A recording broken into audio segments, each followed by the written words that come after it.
Hello and welcome to the Wonder Women series of the Maker Mom podcast. My name is Katie Freeman and I am your host. Every week I bring you 2 interviews of fantastic female or non-binary makers, some of them moms, some of them not. We are on episode 17 of the Wonder Women series and today's guest is Barbie the Welder. I've been following along with Barbie for a little while now, and she definitely lived up to expectations as far as just being pretty cool to chat with, and I know you're going to really enjoy this interview. Before we hop into it, though, I want to give a big shout out and thanks to the patrons over on Patreon. So I have a few of you who are new. Thank you very much. And I'm probably going to murder your names, just so you know. All right, here we go. Thank you, Jeremy...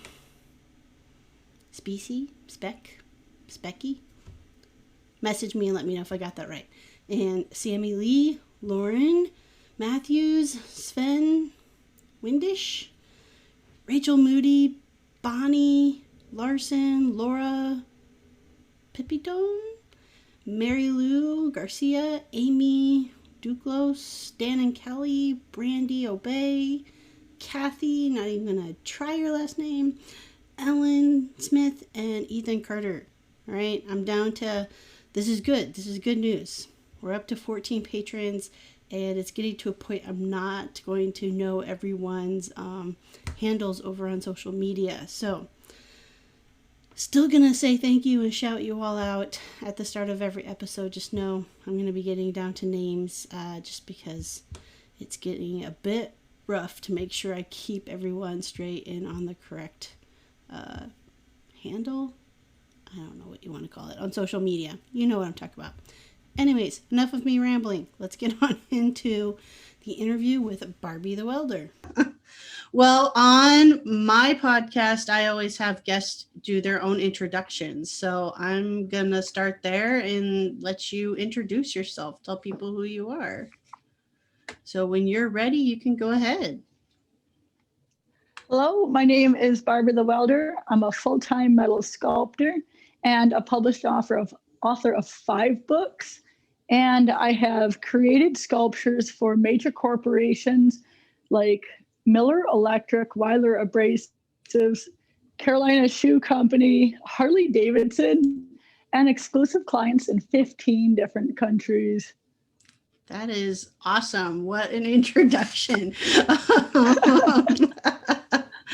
So I'm going to have to take notes to make sure I can hit back on all of that. But before we kind of get into that, like, I want to go back a little ways to your childhood. Where'd you grow up and what kind of things were you interested in? Oh my gosh. I grew up in Elmira, New York, and very small town, amazing history. I wanted to be the first woman basketball player on the Harlem Globetrotters. When I was a kid, I was really into sports. And I also wanted to be the first astronaut, like the first kid astronaut. I used to climb trees all the time and like hide in the bushes and just build forts. And I guess I've always been like super outdoors, super adventurous, and just love like to build and do. All right.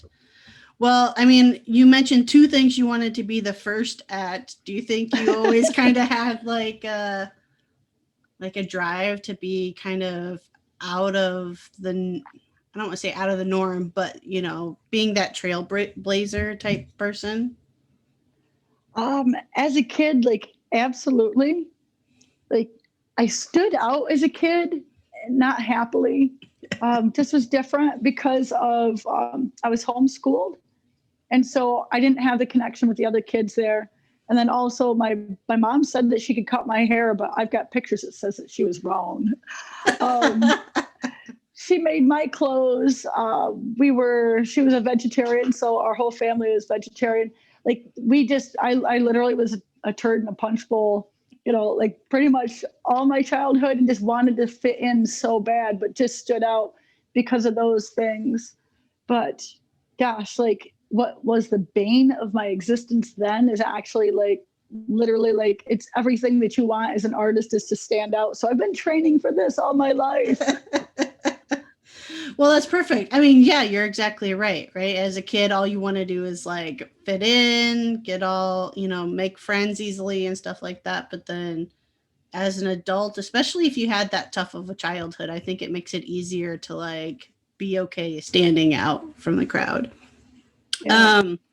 What about, once you reached, so were you homeschooled like all the way through high school? Nope. 5th grade, I think my mom had enough.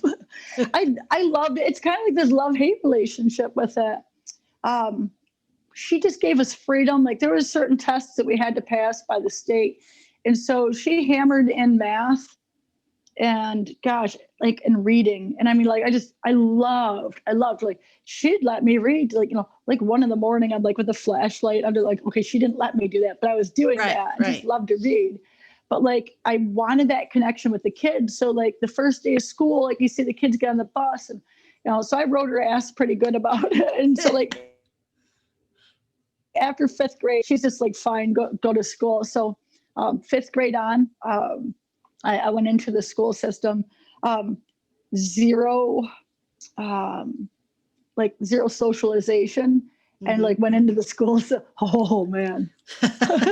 And 5th grade is a super tough year, especially as a girl. Like my mom was a teacher and she taught in elementary school, and she always said that she like hated 5th grade girls the most because she's just like, weird. They're so like hormonal and so like that's when and your mom would get along. I also hated 5th grade girls. But it's like when the clicks start happening, and stuff like that. It's just like that age, right? And so besides junior high, I think 5th grade is like the hardest grade to either move or like you did, start completely like new. I did both. We moved and I went into 5th grade. I know, right? Thanks. Listen, they were setting me up for like really thick skin in the future. Yes. Like it's blessed me. But yeah, at the time, like we moved, went into, like here's icing on the cake. We moved, new school. I went into school for the first time, and then literally within like 2 weeks to join the school, I got lice. That was just like, and then my mom's like, oh yeah, that's it. Again, like more of the haircuts. So instead of like taking care, she just gave me a buzz cut. My 5th grade pictures, like the worst year of my life, right? Like, and like as a like, gosh, I was like 10 years old.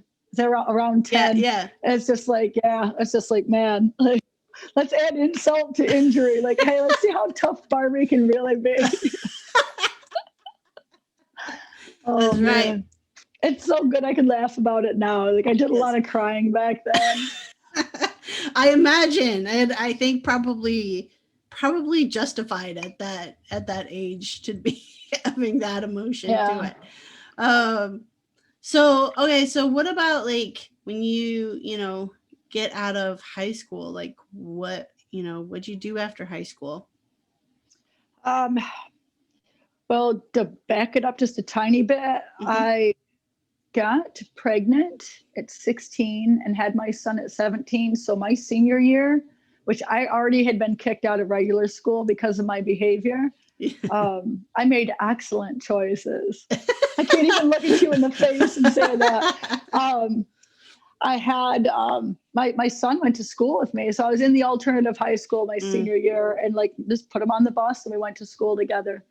In high school, it took a long time. I started in 9th grade trying to have them let me into auto mechanics. They had a BOCES program, the 2-year program.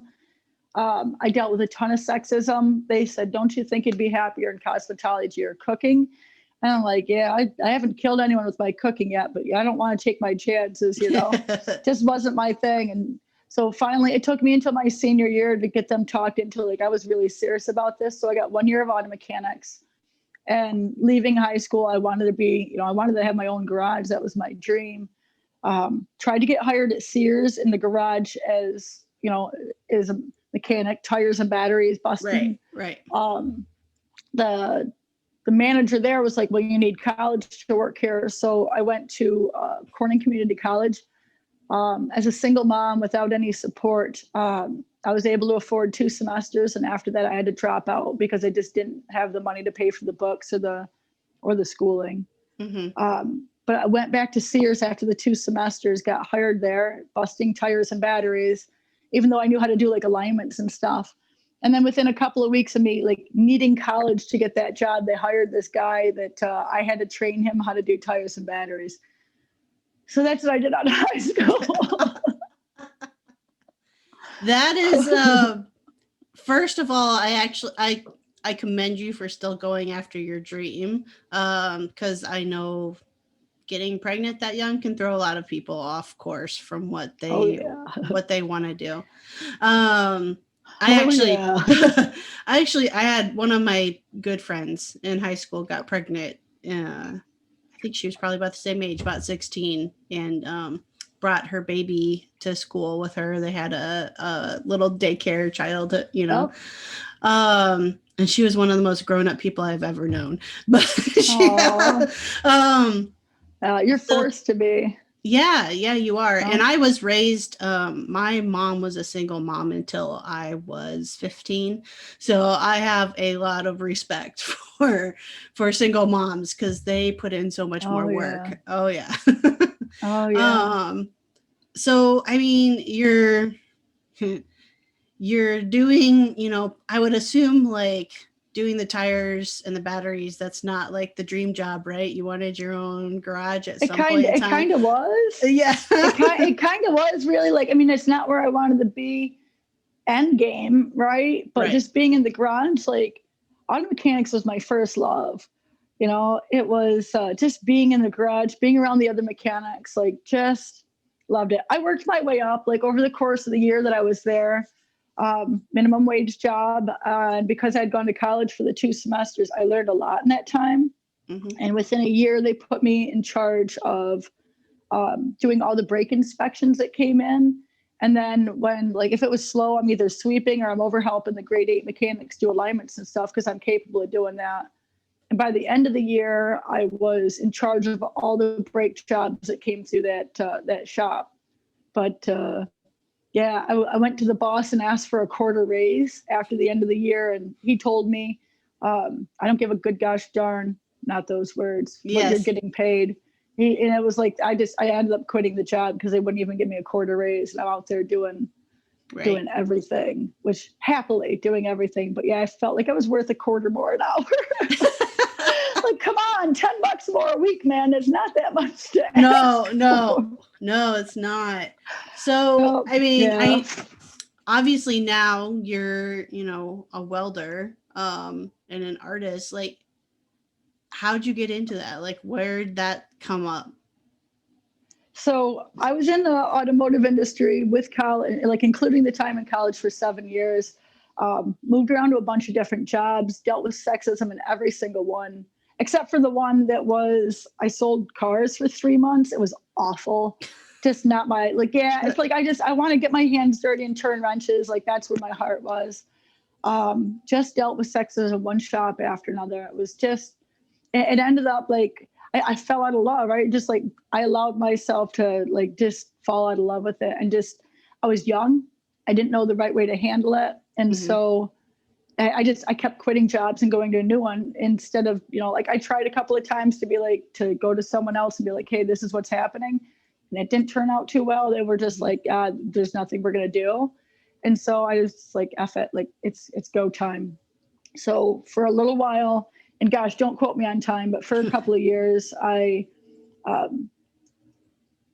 delivered pizzas. Because I love to drive. I still love to drive. Delivered pizzas, and that gave me the, like the freedom and independence. I could, at the time, I was smoking cigarettes, so I could smoke cigarettes. Sorry about your smoky pizzas, people. I used to smoke cigarettes. I could jam my music and I could drive around and get paid for it, which I loved. I held a bunch of different jobs. And then after a while, I got into hauling scrap metal and I was selling stuff on eBay, like going to the local pick and pull place. Mm-hmm. And I'd pull stereos and not rack and paints, but steering columns. And I was pulling like door panels and radios and stuff. And I was pulling them and I was selling them on eBay. And between that and the scrap metal, I was making about 10 grand a year. And at the time, like by the time I got to that, I was married. It was actually my second marriage. And between the two of us, we had 3 kids. We had a son together and he had a daughter, and we were making about 10 grand a year. Sat down one day and watched a movie with a neighbor, and it was Castaway starring Tom Hanks.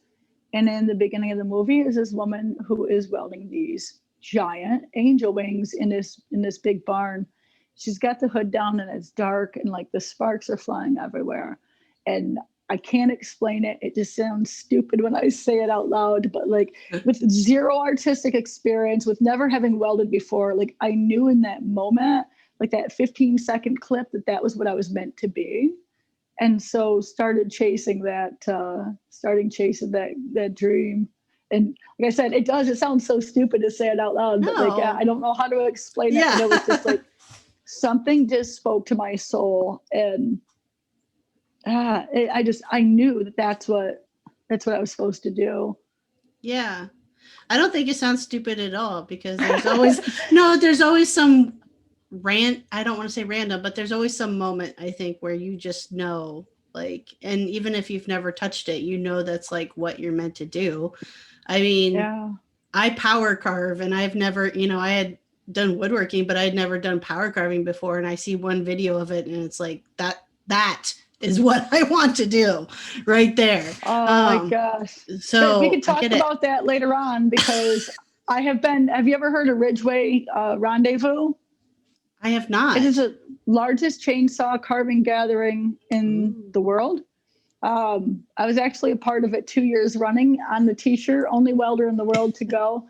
And I have a huge community of chainsaw sculptors that I'm friends with, that they actually saved my business in the beginning. Awesome. That's awesome. Well, I would say there is and isn't overlap, but both groups are making large sculptures, right? You're making large sculptures. So you start chasing that dream. Was it always about making artistic pieces? Or was it like more about welding, or just the two together? That's what you wanted to chase after? Metal art. It was immediately and has always been the metal art. Mm-hmm. How do you get started in that? And then how do you find a market for that? Oh my God, I have no freaking clue, right? So the whole time I was watching the movie, I don't know who Wilson is. I don't know if dude got off the island. I have no idea what happened. I spent the entire time like, what's my logical first move? Like, how can I do this? And because I'd gone to BOCES for auto mechanics, I'm like, they have got a welding program. Let me go talk to them and see. And I had talked to my then husband. I'm like, yeah, I'm going to be a metal sculptor. And he's just like, yeah, right, whatever. Like, we don't have money for any of this. Oh, I go up to BOCES. It's in Elmira, New York here. And the same school I took the auto mechanics in, and found out they do have an adult welding class, and it was $1,200 at the time. And that, like it's a 6-month course. It gives you 104 hours of welding time. In my opinion, it's like you learn the basics. Mm-hmm. You learn enough to pass a test and get into a shop kind of thing. Like they teach you a lot. But I mean, that's a short course. But I was like, this is what my logical first step is. And I never thought about step 2. It was just like, step 1 is learn to weld. At the time I was living in the projects, I was actually depressed and going through I was miserable in my relationship. I'm a country girl, and like living in the projects for me, I'm like so far out of my comfort zone, but we were not financially. Like I said, I was the only one working at the time, and 10 grand a year for 5 of us. Like, we had food stamps and Section 8 housing. Like, I was just at one of my low points in my life. I went back to him and told him, I'm like, $1,200 for this course. And he's like, no way. And I'm like, well, I'm the one that's working, so guess fucking what? I made a defiant decision, and, against his wishes, I started saving up. Took me 9 months to get to school, to save up the money for the school. We were already starving kind of thing. Right. And just, I made it happen. It was what I wanted. And started school. I already knew I was in love with it before I started school, but, logical first step, get into school. And then, my teacher was just beautiful. Jim Ostrom, I owe him everything. He, and I'm going to cry now. He saw the passion. He saw that I was able to look at something and then recreate it. And I could take direction. And so he's like, you need to go see Kenny over at Cameron Manufacturing and Design. It's a local custom fabrication shop. And because I had dealt with all this sexism in auto mechanics, I was just like, there is no way that I'm going to work for someone else. But I didn't know what my next step was. I just knew, that was the learning to weld. And he kept telling me, he's like, go see Kenny over at Cameron. And I was just like, no. Bless this man's heart, took me and the entire class on a field trip over to this company so that I could see this company. Yeah. I worked for Cameron. I went over and got my, took a test and passed and got hired on. And I worked there for 5 years and got my journeyman in iron plate and sheet metal. That's awesome. And I would imagine that was paying much better than the jobs you were kind of working to get along. Oh my gosh. Yeah. I actually went in there and I asked them at the time, and this is years ago, I asked them for $10 an hour, figuring that I was worth $9 and it would give me wiggle room. And they offered me $13 an hour. And I was one damn loyal employee. Their benefits are amazing. And I went in there and, like I said, I was worried about the sexism. These guys treated me like, there's a brotherhood in welding, and I know I'm a girl, but I still call it a brotherhood. And I don't care if people are all, there's a brotherhood in welding, and I was treated as an equal, and I was treated with love and respect, and people saw the passion and just did everything that they possibly could to teach me and to guide me and to help me out. And I am where I am today because of my teacher, Mr. Ostrom, because of Cameron Manufacturing and all the amazing guys that work there, and girl, because my first teacher there was a woman who taught me how to TIG weld. Thank you, Cheryl. I appreciate you so much. But I stand on the shoulders of giants, these people that have been willing to take their time and share with me. And yeah, because of Cameron, I was able to buy the house for this garage, and from this one car garage, all the things that I've done has stemmed from that. That's awesome.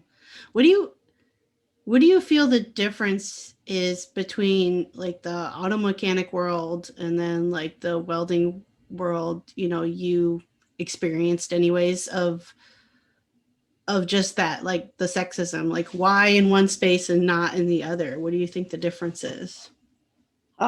There's actually no difference between the two industries. I assumed because the shop I was in, because I was treated with love and respect, I really thought that welding's a different world. I went out to Phoenix to work on an all-girl frame-up restoration of a 57 Chevy pickup truck with Bogie Latiner in 2017. She brought in 80 women from all across the country that were various stages of welding, body work, auto mechanics, all the things that go along with building a vehicle ground up. And I talked with other women out there, and I still to this day, I get messages from women. A lot of them are still dealing with sexism. I'm going to say blessed, but that's bullshit. Like, I was blessed to get a shop that were like, these guys just like love and respect. They saw my passion. But I also, from the time I was in auto mechanics to the time I went into welding, maybe 8 years, and again, don't quote me on the time, but I mean, like, I've also matured a lot, which I'm going to use that term lightly. I haven't matured at all, but like, I don't take any shit from people today. Right. And should someone say something, I have a backbone today, which, I mean, it's still like someone makes like a comment that's just like that, which again, it's like, I don't know. I do know how to shut it down today because I've dealt with it, you know, for so long in that industry. I just stomp a mud hole in someone's ass today. But there's still women out there that are dealing with the sexism in these shops. And I was kind of shocked going out to Phoenix and hearing from these women that were like, oh, I'm dealing with sexism. I was like, oh, no kidding. So, I mean, like, maybe it's shop specific. This company, I don't know if anyone in there is even sexist. But if they were, the company shuts it down. And like I said, I never got any kind of like flack whatsoever. Cameron sees the skills and that's what they're looking for. They don't give a shit with your, you know, black, white, purple, green, or blue. Like they're looking for skilled individuals, which is how it should be everywhere. Yes. Yeah. It doesn't matter who you are. It's what you bring to the table. You know, I think probably in another generation, it'll be completely gone. I think my kids' generation is so much more just welcoming to everyone. And people are a lot more like with social media, which I think is just a gift to humanity. People are a lot more open-minded. And I think that eventually like the people that are sexist, like they're going to be moving out of the industries, and you're going to have these people that are just, you know, they'll see the skills and they'll respect you for the skills. And I think, you know, I can't wait for that to happen because it's just going to be a much more beautiful world for everybody, right? Right. Yeah. Like, yeah. Totally agree. Men can be men can be nurses, men can be chefs. You know, it's just like, it doesn't matter. And I think men get sexism too, right? So it's like we talk about women's sexism all the time, but, you know, like men have to be manly all the time. And like, how fair is that to someone? Like men should be able to cry and like not be, you know, crapped on because they're emotional. So I think sexism goes both ways, and we don't always see like both sides of the coin, you know. Hey makers, do you know Lauren of Rasp and File Designs? Well, if you don't, you should definitely go check out her work. You can find her on Instagram, Rasp File Designs. Lauren is making all kinds of cool furniture and home decor pieces out of live edge hardwoods and metal bases. That's not all she does though, so you should really go check her out and see what she's up to, especially as holiday seasons are coming up. And I know all of us makers really enjoy making our own Christmas presents, but perhaps you're running out of time, so you want to maybe go check out Lauren. She's in the DC area, so especially those who are close location-wise to her. So go ahead, go check her out at Rasp File Designs on Instagram, and let's get back to the episode.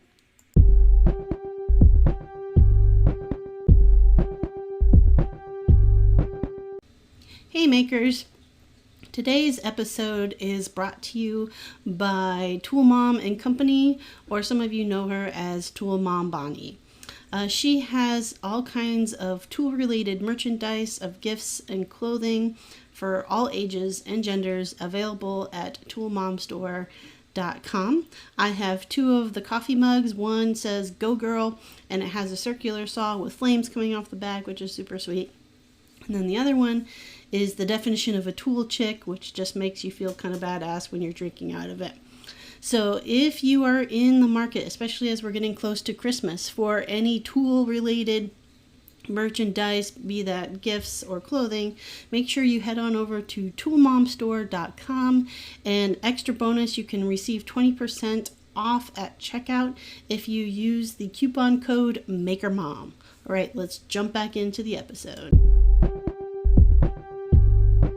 Whichever way we'll get smarter as we get older, and hopefully, like I said, I think my kids' generation, I think they're going to change it, and I think about like how I'm raising my kids versus how my parents raised me, and it's like you kind of like, you know, you take what you like and you leave the rest, and you add yours, and I'm like, what did I feel like worked? What could I feel? And like, you know, my kids will do the same thing. But I think with technology, I think it's changed so much stuff, because then you get to see other people's stuff. Like instead of only what's going on in your home, you're like, oh, like this person's raising their kid in that way. I'm like, I never would have thought about that. That's brilliant. And then like now, so Right. it's like there's just such a vast change from like me raising my kid to, you know, like I don't have grandkids yet, but should I someday, like it's going to be a whole world different than, you know, than how I even raised my kids. Right. Yeah. Well, and representation matters, right? Like now there's like boys and girls out there who can see you being a female welder and think nothing of it because they see your stuff, you know? Oh, I love it. And that's what we need too, is like when we have people that are outside, I'm going to say social norms, and I hate doing that. I hate doing quotes in the air and saying social norms because what is normal? But yeah, when we put out on social media what we're doing, we see, you know, other women will look at it and be like, oh my gosh, she's doing it. I can too. And that's what we need to do, is just continue to showcase people who are outside of the norms, like doing stuff, so that people realize that it's, you know, anyone can do anything. It doesn't matter who you are. That's right. That's right. All right. So you're working in a shop, you're getting your certifications. How do you get into the artistic side then? How do you start making the sculptures? The whole reason to learn welding was to make the sculptures. So once I was in the shop, it took me, I think, three years of working there. Got a divorce, fixed my credit, and then saved up and bought this house for the garage.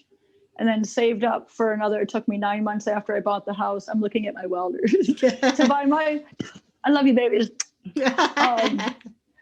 It took me another 9 months to save up for, I got a MIG welder, a TIG welder, and a plasma cutter, and a chop saw, international symbol for chop saw. And I just started playing around. I came in here and for whatever reason, and listen, like I have lived in trailer parks, I have lived in government subsidized housing, I've lived in slum apartments, and I'm not sure why this came to me, but a 3-tier chandelier came to my mind, and I have no idea why, right? Like, I don't know. None of my trailers have ever had a chandelier, let alone a 3-tier chandelier. But that's the first thing I made. Just came in here and had a vision of what I wanted it to look like and made it.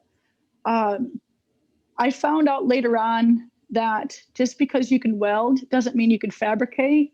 There are two different sides to that. And I didn't know, welding and fabrication was one thing to me because I could see it and then do it. But it took me 40 hours for that first sculpture. Took a picture of it, cried like a bitch, was scared to death to put it on social media because it was like a journey of, let's see what it was, 20, doing math on what year it was. I think it was 2012, 2013. So from 2007, it was like a good 6 or 7 years between when I decided to become a sculptor till I made my first sculpture in my shop. So we're talking just with zero evidence that could happen, that like in that 6 or 7 years, it went from a dream to a reality. I was so effing scared to post that picture because it felt so naked. Because I mean, like, this has been a dream for so many years. I've been working so hard with like zero results for so many. I felt like zero results for so many years, but I finally posted that picture online, and the woman that taught me TIG welding, and she spent a couple of years working with me on that one. Man, I was awful when I started. Oh, thank you, Cheryl. I have to keep thanking her. But I posted that picture, and she said, she says, "Oh my God, Barbie." I'm like, she's like, "I could never do that." And I'm like, dude, I'm like, it took me 40 hours. I'm like, you could do this in 10. Like, I'm like, you could make this in 10 hours. And she goes, I can weld, I can't fabricate. And she's like, she works from blueprints, and she's a brilliant like TIG welder. And, you know, but I assumed, like, I just assumed, because I'm just like, I don't know how I do it. It just happens. I can see it and I can make it. And like, it just happens. But she's like, I can't do it. I was like, well, no kidding. So from that, I posted stuff I was making on Facebook. I think somewhere in 2015, I started Instagram, and just like very very rarely, I don't know. I was posting pictures on there. I had no idea what I was doing with the social media. I just knew I needed, I was like, that's how I could sell stuff. But it wasn't happening because I had no idea what sales or marketing was. I mean, I knew I could starting to make stuff, but I have no clue what I'm doing. And then, let's see, 2014 came around, and at work, I got my journeyman, and I asked for this $2 raise. And I'd made a few things. I sold, I made a secure gun cabinet for a local gun shop, and I made security bars for their windows. So, I mean, I'd had two really good successes. As far as how much I charged for it, I was like, oh my God, I'm making money with this. It's time to quit my job. Quit my, I'd been saving up money, cashed in my 401k. And I went to the bank the day before my last day of work, and I was like, I would like a personal loan, please. Yes, I'm gainfully employed. And I figured worst case scenario, it would give me, I figured I had about enough money saved up to cover my bills for about a year, was my guess. My math was egregious apparently, because when I was in the shop before and the numbers I ran, I was part-time, because I was working every day, my 40, 50 hour work week. And then I was coming home every night, and I was putting in 3-4 hours, in the shop making art. It wasn't selling, but I was making it. And it was just learning and practicing, and I was having a blast. But when I was here, when I quit my job, September 1st, 2014, scariest, worst day of my life. But I quit my job and went full time. That money was gone in about 7 or 8 months. I was down to $35 in the bank. I was working in the shop 14, 16, and 18-hour days, 7 days a week, making the stuff. And man, getting material, which I was using completely scrap metal, in the beginning, and up to very recently, I've been using all scrap metal. But I was pouring hours into the shop, which electric, time, material, and all that. And I was making a ton of art, but I wasn't selling it. Because again, I didn't know about sales. I didn't know about marketing. And I'm not a stupid person, but I just, the whole dream had been to make art. Never once was hey, let's sell art. And again, I'm not a stupid person, but it just, I had no clue the business side of, because it's a business. You hear the word artist and you think artist, but it's a business. And so I struggled deeply. I'd gone back into depression and was really struggling even getting into my shop. And this brings me so much love and joy, but I was angry. I was frustrated. I'm I can't go back. I'm saying I left my job on such good terms that for the first time in the history of the company, they threw a person a retirement party who didn't actually retire. I mean, I left on the best possible terms that you can leave. I had given them a 1 month notice. I trained my replacement. I love this company. They love me. And it is just, I could have gone back at any time, but I couldn't go back. Right. I couldn't go back. I'm this is what I know. I know in my heart of hearts, this is what I was meant to do. My oldest son moved back in the house and was helping pay the mortgage. So I didn't have it really lowered my bills. Thank you, Jamie. Oh my God. How can you no more honor for a parent than a son to do that? I'm supposed to take care of him. But what had happened was I had found I was just doing all my art, and post here and there. I'd sell a little bit here and there on through Facebook. And then I don't know how I figured it out, but somehow I found out you could go to an event and set up. And so I went down to, is it Millport, Pennsylvania, and they had this Fireman's Day or some kind of Fireman's Festival. They had a live band and 6 vendors set up. So I packed my younger son, 2 tables that I set up art on, and I'd made I'd welded a table, bought a little canopy for $50, and I took all this stuff up there and I tried to sell some stuff. I might have sold $20 worth of stuff, maybe pay $50 for the show, sell $20. Right. I'm this is great business, business skills. The next weekend I had already, there was the New York State Chainsaw Carving Championship is in Erin, New York, which is my hometown. I didn't even know about it, but found out like it's literally a mile from my house. And I was just like, this is basically the end of my money, is like, but it'll get me out. My neighbors, have been hearing me making noises in my garage for the last, want to know what this shit's going on. Like, I'll put it out there. Maybe my neighbors, will buy some stuff. And I go up there, set up my tent. God, just like the memories of doing this, right? Here, look at it. I set up my tent. I have a picture of it because you have to remember where you come from. Like, this is the shit, right? This is where my business started. This is ratchet. There are 4 different colored tarps in that picture because that's what I can afford. But I know, right? Yeah. Very professional. I set up my booth, and my son at the time, I think he was 10 or 11, my younger boy. He says, Mom, why don't you go take a walk around? Because there's all these chainsaw carvers that are sculpting. Set up my booth, and I go. And like I said, I was in depression at this time. I had gone back into depression. I was heartbroken, zero money in the bank, and was just struggling deeply, emotionally and financially. My art wasn't, my art was suffering because I'm just not in love. Right. I am, I should be, but it just, man. So I start walking around. 2 things happened. I start walking around, and they were doing a speed carve, right? So there's 1 hour speed carve where everyone gets the same size log. And there was, I think, 14 different carvers. And they're all in this circle, and they're all carving as fast as they can. They've got 1 hour to carve. And at the end, it gets auctioned off. And 2 things happened with that. I cannot thank my younger son enough. Thank you for being so mature and giving me this opportunity. I'm so lucky to have the kids I have. As I'm walking around, I see this gentleman, and he's got the chainsaw running. He's got his headphones on with the music going, and he's just he's rocking it out. And he's doing like this. He's just doing the carving. And he takes a step back. And I watch him have this moment that I normally have. It's a very private moment that I've had, is where you finish something and you look at it and you give it this nod of approval where it's just fucking love you. I made this and I approve. Right.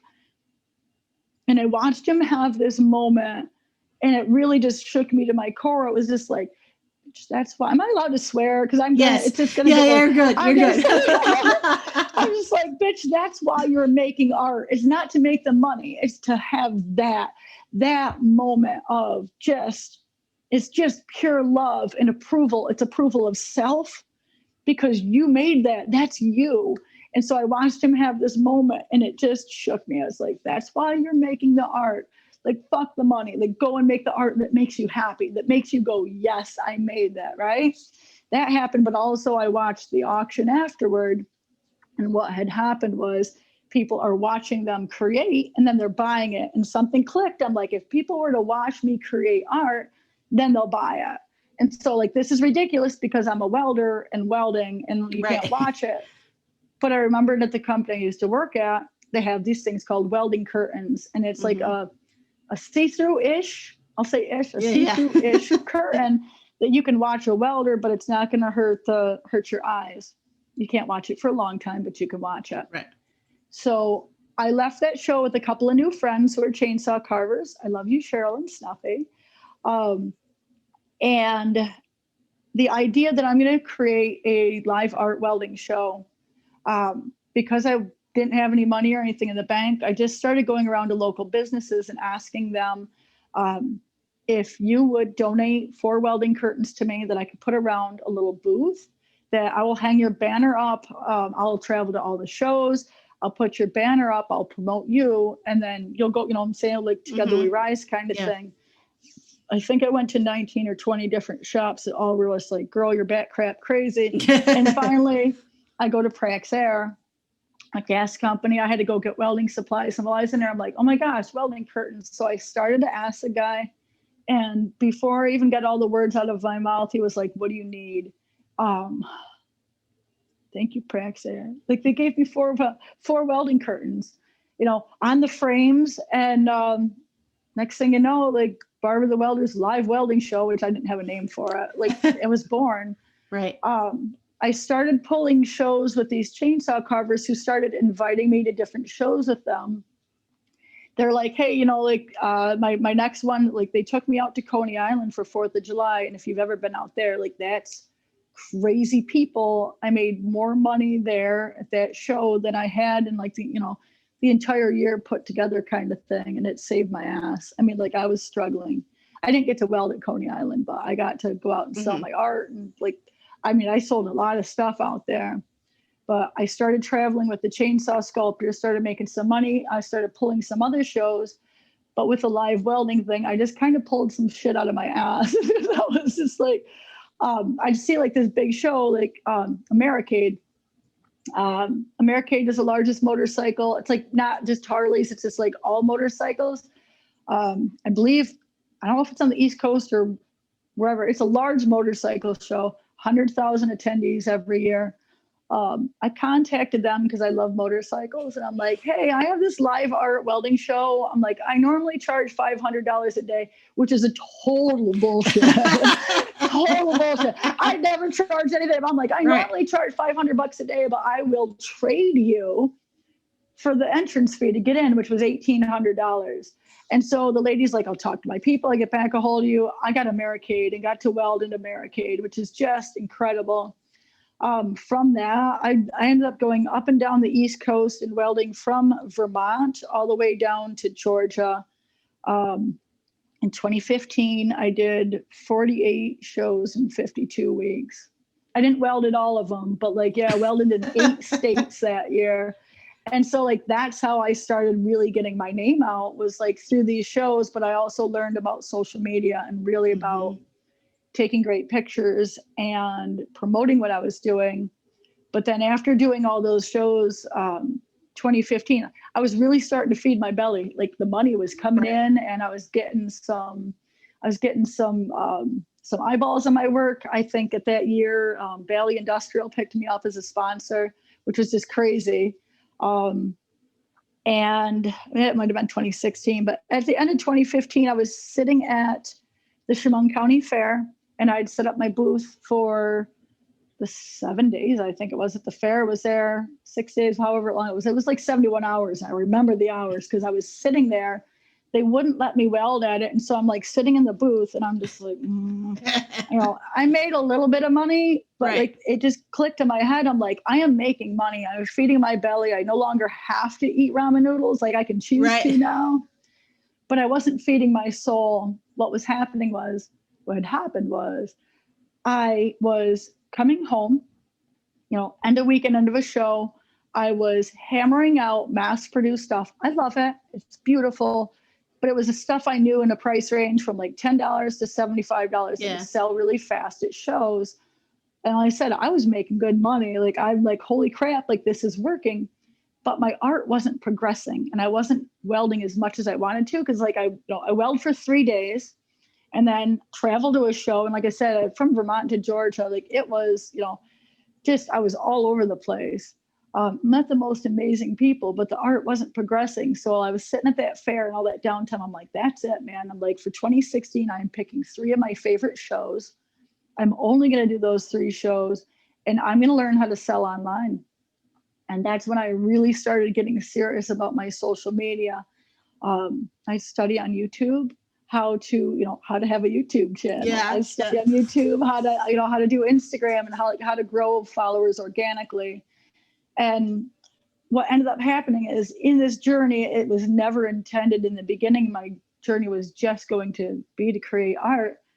I found this love for teaching, and found that is like, because I struggled so hard to learn, like everything I know is self-taught. Weirdly, I never went on YouTube and looked how to make metal art.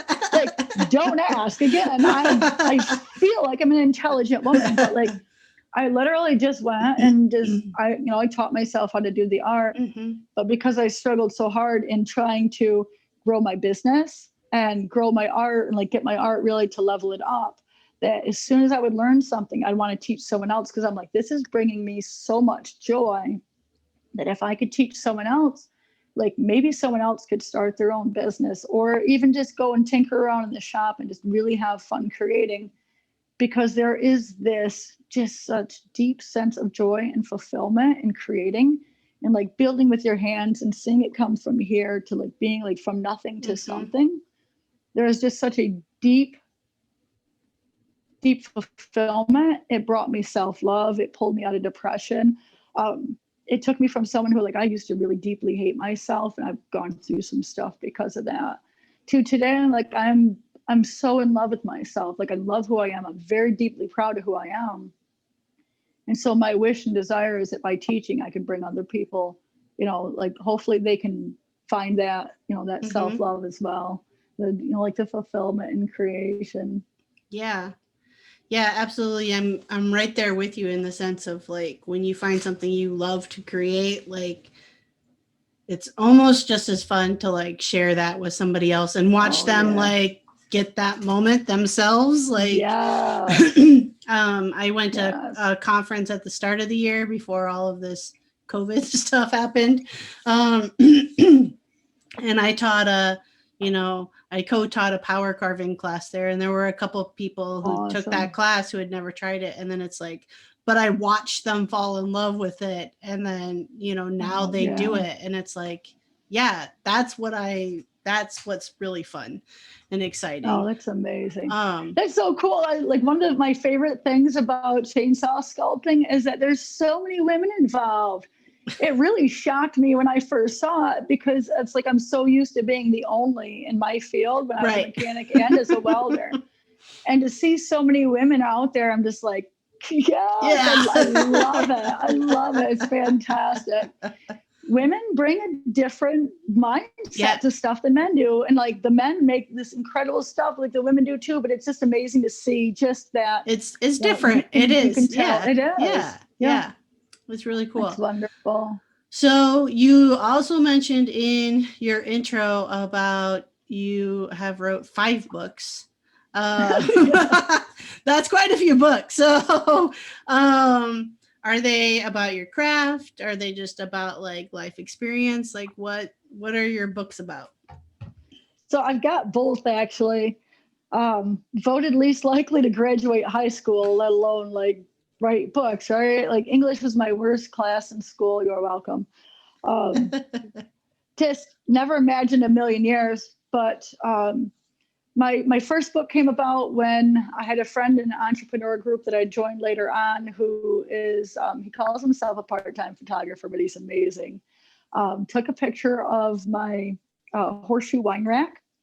It was a beautiful picture. I put it up on my Pinterest. And it went viral. Don't ask me how it happened, and I haven't been able to replicate it in all these years, but like 12,000 and some odd likes on this wine rack. And soon after that, I had a publisher get a hold of me and say, can you write a book on horseshoe crafts? I'm like, absolutely. I thought it was bullshit, actually. I really thought it was just like bullshit. I'm like, oh yeah, I can write you a book, no problem. Because I mean, I'm already making the videos. So they were like, okay, like, can you make 25 projects? I'm like, sure. They're like, can you make 30 projects? I'm like, sure. and then they sent me a check, and I'm like, oh shit, like this is like, I really just thought it was bullshit. Right. So I sat down and in 40 hours wrote my first book, 23,500 words and over 400 pictures, step-by-step on how to weld horseshoe crafts. I took all the pictures myself and welded 30 sculptures in 8 hours because I was good at mass producing stuff. The horseshoe art is so much fun.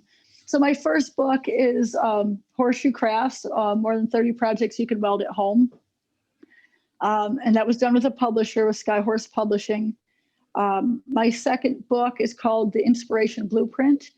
And that teaches you how to live an inspired life, how to create a life that inspires you instead of needing motivation. Like you wake up in the morning and are excited to go, and this teaches you step by step how to do that. My third book, oh my gosh, doing that. Silverware Animals, 30 projects you can weld at home. So it's just completely out of silverware, and it's just 30 animals. Oh my gosh, so much fun with that one. I love that one. And then after that, I came up with scrap metal art. 30 is my number, right? 30 projects you can make with scrap metal. And then that was my fourth. My fifth book is called Honor Thy Art. It teaches you how to be an extremely successful artist, like people who know how to make the art, but they're starving artists, which I'm going to eradicate that word or that term from society. Like that is my goal, is to get rid of all starving artists. It's eat and go create, right? Yeah. So I teach artists how to be deeply successful as artists, how to brand themselves, like that they're actually running a business and they need a brand, how to market themselves, how to sell their art, and how to like promote themselves. I'm madly in love with that book because there are so many artists out there that are just brilliantly talented and that are not getting seen because they don't know how to do the branding and the marketing and the selling. And it's just like now more than ever, especially with COVID and what's going on, the artists actually have job security where everyone else doesn't. And it's about setting yourself up the right way. So Honor Thy Art is my latest one. And I actually have, I have another book that's in the process. I need to, I'm working on the sculpture right here. And when this is done, I will sit down and write my next book, which is called Fuck You Fuel. And that's how to turn shit into sugar. Love it. That is the title of the book. I've gone full Barbie on that one. Like there is swearing on the cover. So they've gone from very I'm flying under the radar to my sailor trucker mouth is coming out of this one. So the first one you said you had a publisher. The rest of them, have you self-published or still working with publishers? Okay. Self-published. So I did the scrap metal art. The publisher tried to get that one. I refused them because when they publish a book for you, and look, I'm so grateful for the publishers. Had they not approached me, there are 5 books, it wouldn't exist. Right. I never would have thought of that on my own. I would have never thought I was capable of it. And the only reason I said yes is I really thought it was bullshit. Because I did not think I was capable of writing a book. But when a publisher publishes your book for you, yes, they do a bulk of the work. You write it and then you hand them all this stuff and then they edit it. Mm-hmm. And they do all the printing, they get it. And my first book's in Tractor Supply, it's in Barnes and Noble, and then it's all over a whole bunch of different websites online. Mm-hmm. My other books are either through me or on Amazon. But when the publisher does it, you get, I think it's 45 cents a book, 45, 50 cents a book. And they're selling them for $17-18 and I'm getting 45. I did a ton of work, I'm saying right. That was a lot of work for me to do.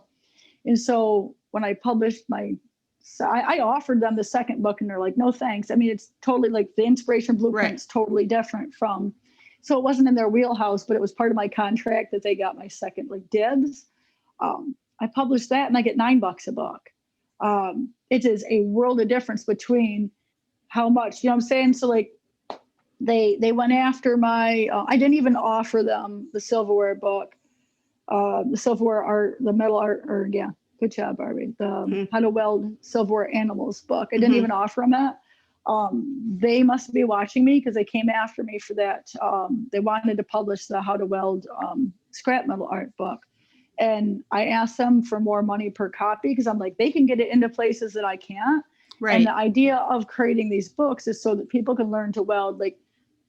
Yes, I want money for it, but ultimately I want people to, create art and to love mm-hmm. themselves and to have fun with it and just express, right? To be able to express themselves.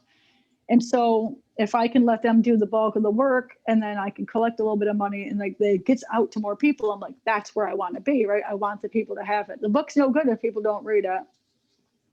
So I went after them for a little bit more money because I've grown myself as an artist and damn, I deserve it, right? Mm-hmm. They're just no, I needed it to be out by a certain date too. I'm you guys need to have it out by Thanksgiving because I want it available for Christmas because this is a perfect time.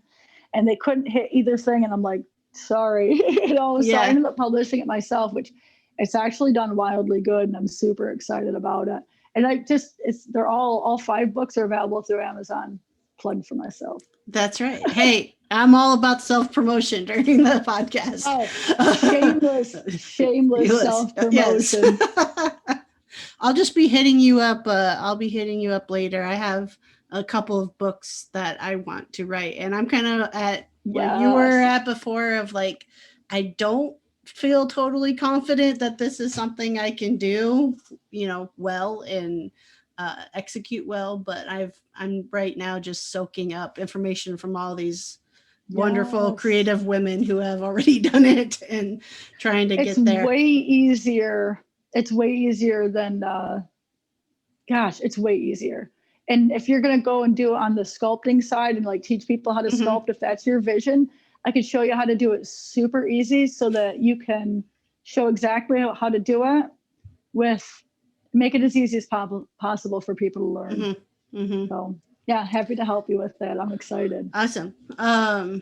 Yeah, right now it's one of those things that's like just making yourself sit down and actually put like thoughts to digital paper, but sit down and write is just one of those, like, the laptop's the scariest thing at the moment,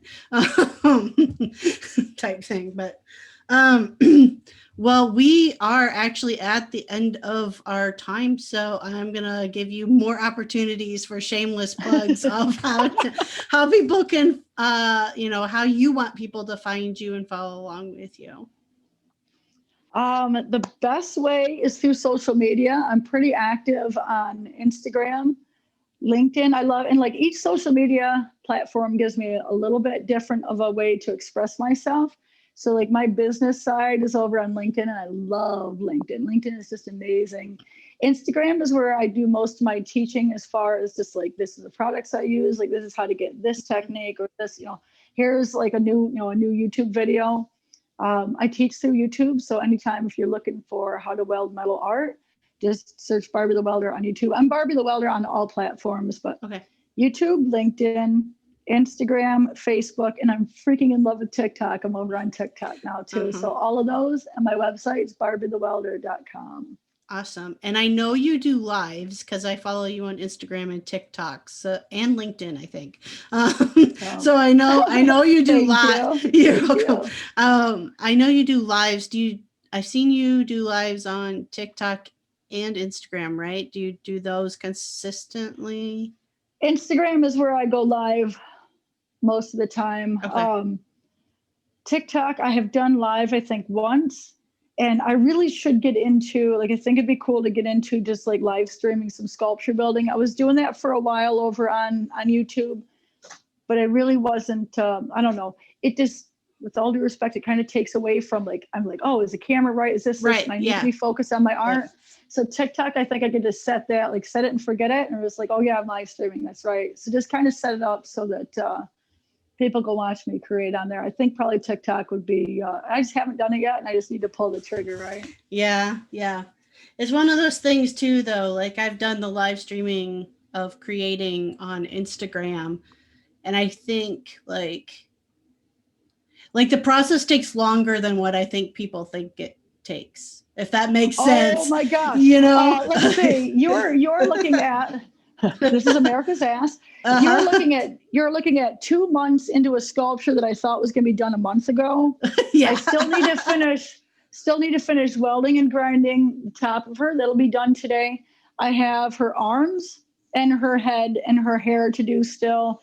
Yeah, I was supposed to be done now, before now. So yeah, you're not telling me nothing. No. People like, and I just like, it's interesting. Like, people have no idea how long it takes. Apparently, neither the freak do I. Yeah. Oh, I'm with you there too. Whenever I quote a project, I've started to finally learn I need to either double or triple the time that I think it will That take. right there, like that is like I've gone into doubling it. I'm like, whatever I think for hours, like I think doubling it for like what I guess. Yeah. Apparently, I overestimate my ability to be, God, I'm like, so like it's like, after a month, I'm like, what the fuck was I thinking? Exactly. What was I thinking? That's right. Yeah, I love you, baby. It's okay. Oh, apparently Awesome. a dirt swath of dirt in my face now. No, you're good. You're good. Like, no different than any other day. Yeah, that's right. Well, thanks so much, Barbie, for chatting with me today. Really appreciate it. Deeply grateful for the honor to come on the show. Thank you so much. I appreciate you. Yes, thank you. All right. Again, that was Barbie the Welder, and I'll include all the links on how you can follow along with her in the show notes, or if you're watching this on YouTube, down in the description down below. Excuse me. So, if you are enjoying all of these interviews of these amazing women, non-binary makers, and you want to help support the podcast, the easiest way to do that is just to make sure that you hit that subscribe button on whatever app you are listening or watching the podcast on. Also, super helpful, go over to iTunes and leave a 5-star review, or on YouTube, leave a comment down below. That helps all the different algorithms know that this is something that you enjoy, and they'll start giving it and showing it to other people who might enjoy it as well.